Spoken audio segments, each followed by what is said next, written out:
Welcome to another Faith Horizons podcast. Today I'm with Fawn Brent. Is that right? Fawn Brent and John Losh. Yeah. So welcome, Fawn. Thank you. Good to be here. John, how did you meet Fawn? My cousin, who was a pastor for 43 years, last name was Hess. I'm forgetting his first name now. I had one of those moments. But anyway, after his funeral, we all went to lunch at a restaurant, and I ended up sitting next to this gal, and I get to talking to her, find out that she grew up in Youth for Christ. Oh, cool. She grew up on the mission field with her mom and dad working in Child Rescue Guatemala and in Ecuador, and then Child Rescue Guatemala, and and everything. And that her parents met at Youth for Christ as well. Fawn and Charlie met at Youth for Christ. I'm like, I need to have your ministry come speak at my church, because the thing I've been doing since 2020 is bringing in special speakers to my church and everything. And so she hooked me up with Fawn and Shane Sanderson. My wife and I met them for coffee at Panera Bread, and Shane came and spoke at Solid Rock. And then we've just kind of kept in touch since then. And so then I know, she's an author, she's a business owner, and still works in ministry. So I thought she's a perfect fit to come be on the Faith Horizons podcast. So here she is. Yeah, great. Yeah. So can you tell us, we're going to get to your business. Which business, you started a business. What's the name of that business? The name of my business, Nathan, is Kansas City Real Estate Incorporated. Yeah. And there's a lot more to you than that, but we're going to get back to that. We'll get yes. back to that, how you got there. But tell us a little bit about how you started the 1970s. Where did you start in the 1970s? Well, my husband Charlie and I, we got married in 1970. So it's always easy to know how many years we've been married. Hallelujah. Yeah. And so when we were married, we read this very exciting book called Mission to the Headhunters that was written. Yep, I have that book. Okay, I've had the authors on radio before. All yes. right, Cool, so cool. we read this book, and when we get done, we go to the front of the book, and we're like, who are these people, and what mission is this with? Lo and behold, it's in Smithville, Missouri. It's Gospel Missionary Union, and my husband, who was a senior at Calvary at that time, said, we need to just go meet these people and figure out if God might call us to the mission field. Oh, wow. So we went up to Smithville. We met, that's when Avant was GMU up in Smithville, and we met with the leadership there. And over the course of about the next year, God really called us to go to Ecuador. We ended up serving with the missionaries there, and ended up having 2 children there, and ministered to the Quechua Indians, which are in the highest parts of Ecuador in the Andes Mountains, and learned a second language, and my husband did Old Testament translation. I was going to say, that's kind of what that period of time was. They were doing a lot of translation. Oh, my word. And Incredible. at that time, the Quechua the Quechua movement was really happening. I mean, there were sometimes 100 people a week coming to Christ. Wow. But missionaries had been there serving for 50 years. I think I've heard of the Quechua before. It was, Yeah. Was there a book written by there has been a couple of books. Okay. And written there's about been it. 2 movies. Well, now that was more specifically about the Indians in the jungle. Wow. Okay, But okay. at the same time, the Quechua Indians were having. I think quite I've heard of it. movement. I've read Yeah. I've read books about this kind of stuff, so maybe I've run into that before in a book. Yeah. So we were just privileged. We were just part of the so harvest. cool, yeah. And so Yeah. we got a chance to witness that. Came back here in 1979. My husband took some other jobs, and CFO was in the military, some other things. Yeah. And meanwhile, our kids are growing up. And so then in 1989, I'm seeing my kids grow up, and I'm looking at my husband. I'm saying, I just don't know what I want to be when I grow up. Except I know I want to be a missionary, but I'm not a missionary, and I really don't know what this is going to look like. Yeah. And so my father had been John Bray Construction. My grandfather had been Bray Construction. And my husband said, well, this is not really hard to figure out. I think your career is in real estate because it's kind of in your blood. Oh, wow. So I went and got a real estate license, didn't get real serious about it until about 1993. But within 5 years, God had really blessed, and I was top 1% in the nation. That's awesome. Yeah. Yeah, wonderful. So, but all those first 3 years, Nathan and John, I have to tell you, I should have been happy to have so much success, but there was a part of me that was sad because I thought, God, this is not what I thought my life was going to look like. Here I am in business, albeit successful, but I thought I was going to be a missionary. And, I remember where I was sitting. I was sitting in the dining room, and I was doing my morning devotions, and I was reading the scriptures. And I remember, God doesn't speak to me audibly, but that voice and it's him. Yeah. And I remember sitting there and hearing God say to me, you are in ministry. Yeah. If you would just recognize it, Fawn, you are in ministry. Wow. Yeah. And so I went to the office that day and I had a little different view. And within a few months, I'd started some Bible studies in my office, and real estate agents were coming in for Bible studies.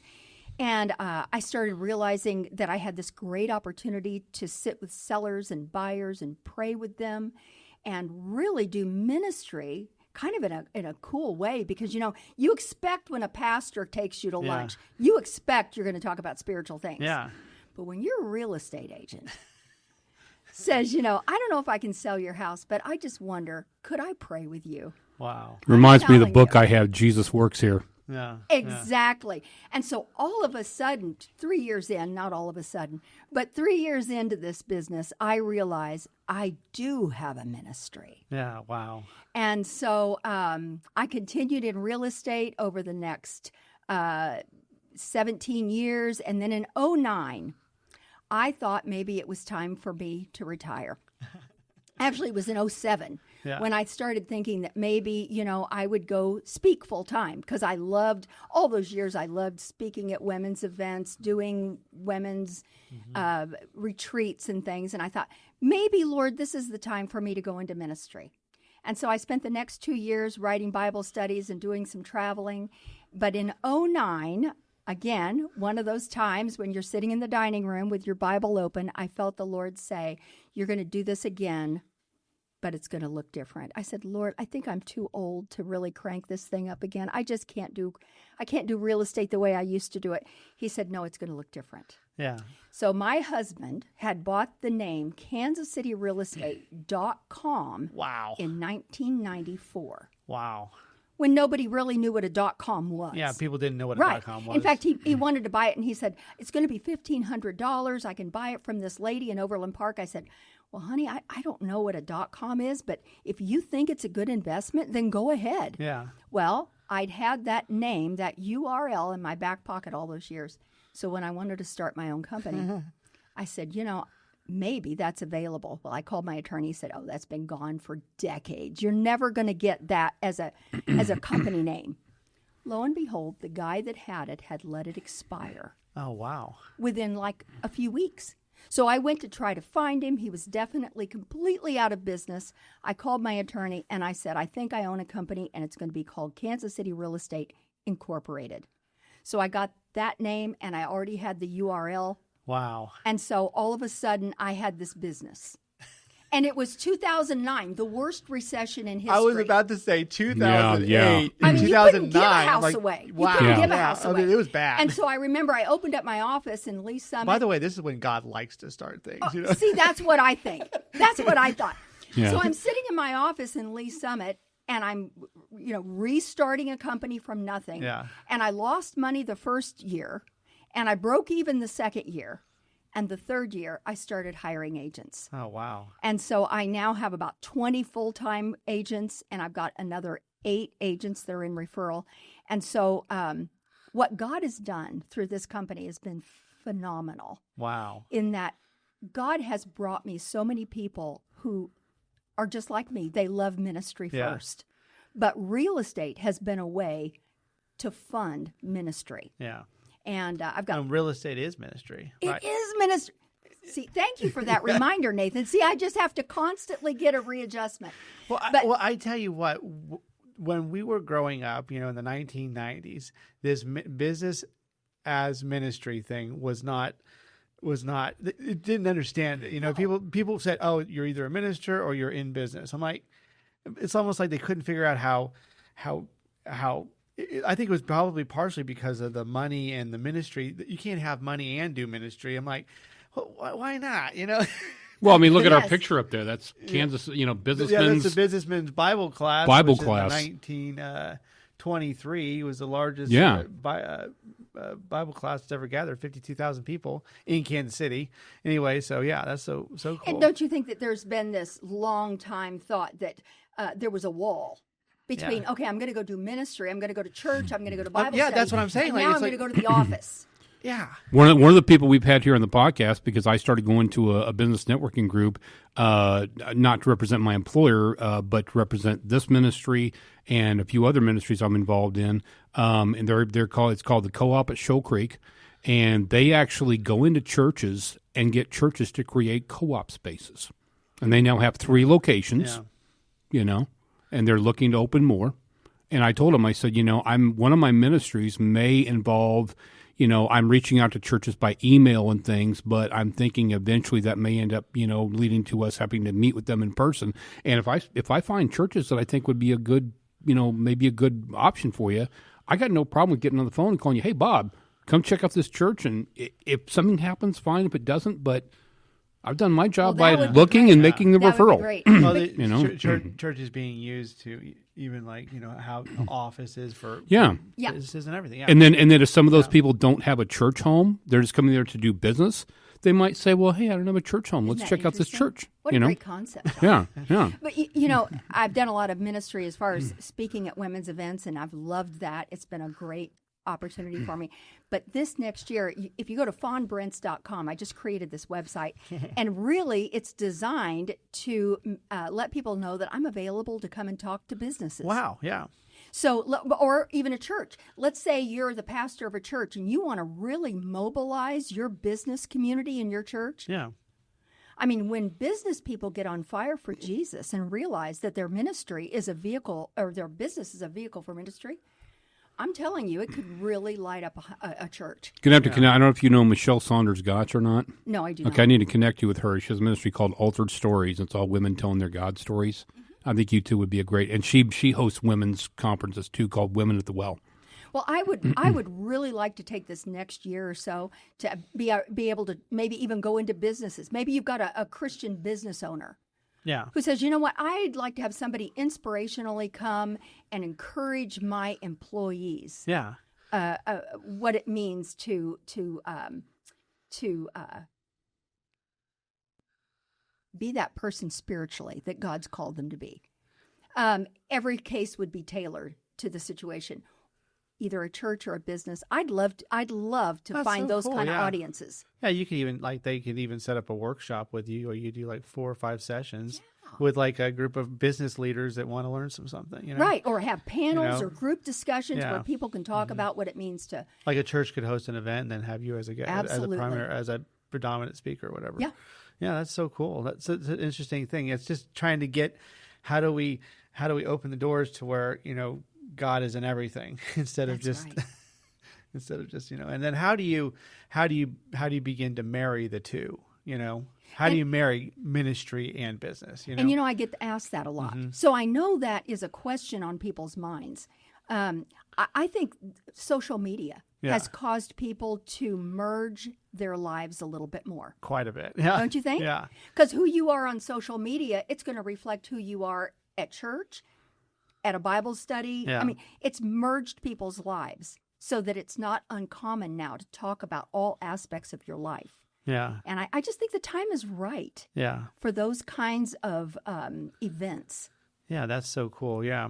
I was trying to develop something about how I forgot exactly the total terminology, but I had 3 different things, basically the church, the businesses, they serve the community, they serve their people, and then they serve their customers, and each one of those is a different type of service, but they're all ministries to the community, ministries to the customer, ministries to the employee, the employees, God. That's right. I mean, if a ministry isn't to the, if a business isn't a ministry to the employee, you're probably not doing it right, You know what? Exactly to your point. My agents are part of my ministry. They are. Well, when they're having trouble and they come into the office, I'm available to pray, to counsel. Right.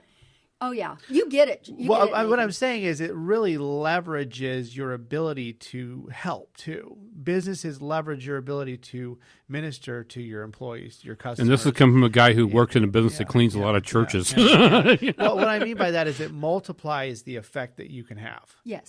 A business can multiply the effect. So can a ministry, but I think a business, because of its economic generating power, actually can have maybe even more effect. Huge effect. Huge I mean, effect. just Yeah. because it's not always looking for, where do I find $1 at? It figured out this is what we do for dollars. Yeah, we'll go get $1 and then do more ministry. There right? you go. There you go. Exactly. The dollars aren't the problem. We want to do more ministry, That's right. Anyway, it's so fun, Yeah, but that's so cool that, so what are some of the topics that you would like to talk about if you were like speaking to like just a small business group of say like 20 people? I spoke at a business event not long ago, and it was really a lot of fun because I took with me copies of Proverbs. Yeah. Oh, great. And so I've got, 6 tables out there of 8 people, Yeah. and each table, everybody got a copy of the book of Proverbs. And not everybody there knew Christ. And I said, you may not know it, but some of the best sales ideas that ever were developed really are plagiarized from Scripture. So we're going to go to the source. Yeah. Rather than listen to the next guru on Yeah. sales, let's go to the source and find out what it says about how to treat our customers and how to do business. And so it was really fun. We broke up into small groups. Everybody had this discovery time. And then these groups got up and had a spokesman that shared and said, wow, I didn't even know this was in the Bible. Wow. Yeah. And so, something like that is always a lot of fun if you've got a group that's small enough. But I love to talk about how work was actually devised by God before the fall. Sometimes we get the idea that work is part of the fall. No. God instigated work before sin entered the world. Go in and tend the land and take care of it. And yeah. We were made to work. He sent Adam to tend the garden. That's right. Yeah. And so I love to talk on that topic. I love to talk about the practical aspects as a business owner. What does that look like? How can you bring Christ into your business without being offensive or without being, somebody that people want to avoid? How do you do it in a winsome way? And I love that topic. Oh, wow. That's so great. Well, if they want to learn more about Kansas City Real Estate Incorporate, what's the website again for that? Well, you can go to kansascityrealestate.com. That's Okay. strictly about my business. Okay, and then if they want to learn, And if they you want to want- hire you for speaking, it's FawnBrents.com. fawnbrents.com. Yeah. I'll have both of those in the show notes That's for great, them to Nathan. find. And I really liked meeting you today. I could talk all day about this type of topic, Isn't it but fun? it really is. So Yeah. anyway, is there anything else that did you like to ask her about this? Or No, I think we've kind of covered it. yeah. Anyway, so the real estate agents, or if you want an incredible speaker to break open new topics for you, you contact Fawn Brents. Yes. All right. God Great. bless. Thank you.